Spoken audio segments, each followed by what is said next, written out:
তুমি যাকে মন প্রাণ দিয়ে ভালোবাসবা দেখবা সেই তোমার থেকে আলাদা হয়ে যাবে। কারণ আমার মধ্যেও এরকম হয়েছে। সব থেকে বেশি আমার বাবা আমাকে খুব ভালোবাসতো।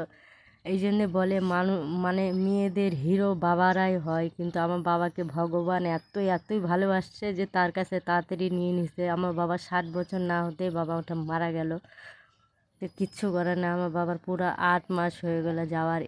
মানে এর থেকে এখন আমি উঠতে পারিনি। যে আমাকে এত ভালোবাসতো সেই লোকটাকেও কারে নিল।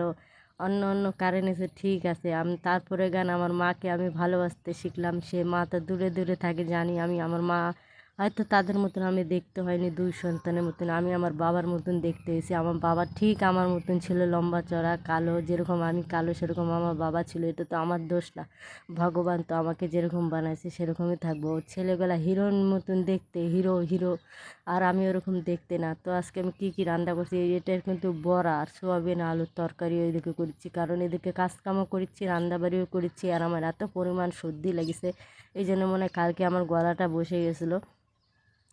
আজকে তাও তাও এরকম আমাকে কাজ করতে হবে, কারণ বসে বসে আমাকে কেউ ভাত দিবে না। আমার বাবা যখনই খাতে যখন আমি বসি না, তখন আমার বাবার কথা বারবার মনে পড়ে। কারণ আমার বাবা আমার সঙ্গে যখন খাতে বসতো, পাতের মধ্যে আমাকে তরকারি হোক ভাত হোক তুলে দিত, সেগুলো আমার মনে করে খুব কান্না পায়।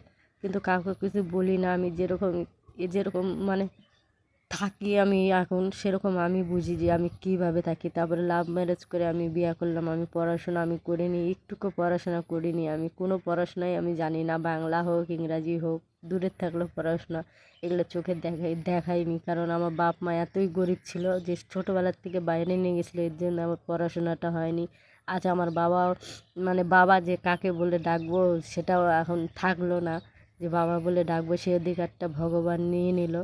ভগবানের হয়তো এটাই ছিল যে না, একটা ভালোবাসতো একটা মেয়েকে, আমাকে খুব ভালোবাসতো, তাকেও আমাকে ভগবান কারণ ওকে ভগবানের কাছ থেকে আমার কোনো আর কিছু নাই। যার যেটা টাইম সে যখন চলে আসবে। এদিকে রান্নাও করছি আমি, কাজও করেছি। দেখো ঝাঁট ঝাঁটা কমপ্লিট হলো। এখন হলো আমি এখন লেপা পোছা করছি, যেটা আমি প্রত্যেক দিনই করি, প্রত্যেক দিনই এটা কাজ। তারপর লাভ ম্যারেজ করে বিয়ে করলাম। বিয়ে করার পর 2-3 বছর ভালোই, তারপরে এরকম আবার হলো আমাদের মধ্যে এরকম হয়ে গেল। তোর বাবা মানে তোমাদের দাদা ভাই অন্যজনক বিয়ে করছে, এখন বিয়ে করে আসে। আমি এই জন্য বাড়িতে আমি পড়ছি, কিন্তু আমার মনের মধ্যে যা অশান্তি আছে সেটা আমিই জানি। হাসি মুখে হয়তো তোমরা জানো যে হাসি মুখে থাকে, হয়তো মনে কোনো ইয়া নাই। আমি মাকেও আমি বুঝতে দিই না যে কতটা কষ্ট হয়ে আমি আসি।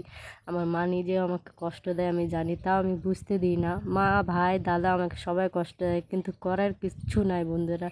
আমাকে এরকমই পচে পচে মরতে হবে, কিন্তু আমার মেয়েটাকে আমি